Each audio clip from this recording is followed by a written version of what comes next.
Advocate Deepthi Mary Varghese. അപ്പോൾ ഞാനൊരു Facebook post കണ്ടു, അഡ്വക്കേറ്റ് ദീപ്തി മേരി വർഗീസിൻ്റെ.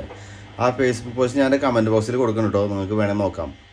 അപ്പോൾ അതിൽ പുള്ളിക്കാരി എഴുതിയുള്ള കാര്യം വെച്ചാൽ, കോൺഗ്രസിനെതിരെ കള്ളപ്രചരണം നടത്തി. എന്തിന്? വയനാട്ടിലെ ദുരന്തം ബാധിച്ച സ്ഥലത്തിൽ വീട് പണിയാൻ വേണ്ടി ഫണ്ട് തട്ടിച്ചു എന്ന് പറഞ്ഞ് ട്രോൾ പോസ്റ്റ് ഉണ്ടാക്കിയ എല്ലാ ഫേസ്ബുക്ക് ഉപയോഗിക്കുന്നവർക്കും എതിരെ ഒരു സമഗ്ര അന്വേഷണം വേണമെന്ന് പറഞ്ഞാണ് പുള്ളിക്കാരി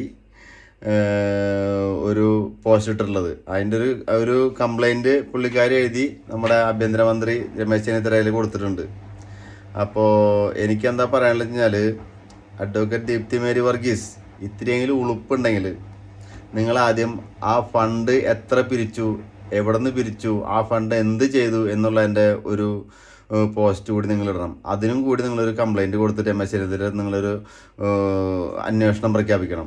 കാരണം 321 കോടി രൂപ പിരിച്ചു എന്നാണ് നമ്മൾ അറിഞ്ഞത് പല മാധ്യമങ്ങളിൽ നിന്നായിട്ട്. ഈ 321 കോടി പിരിച്ചതിൽ നിങ്ങൾ ചിലവാക്കിയത് വെറും 6 കോടി. അതിൽ നിന്ന് 2 കോടി അടിച്ചു മാറ്റിയെന്നാണ് നമ്മൾ അറിഞ്ഞത് സ്ഥലം മേടിച്ചാൽ. അപ്പോൾ നിങ്ങൾ ആദ്യം തൽക്കാലം ആ വളച്ച് കെട്ടിയ ഒരു പറമ്പില്ലേ, ആ പറമ്പിൽ നിങ്ങൾ കല്ലിട്ടിട്ടുണ്ട്, ആ കല്ല് എന്തെങ്കിലും ചെയ്യാൻ നോക്കുക ആദ്യം.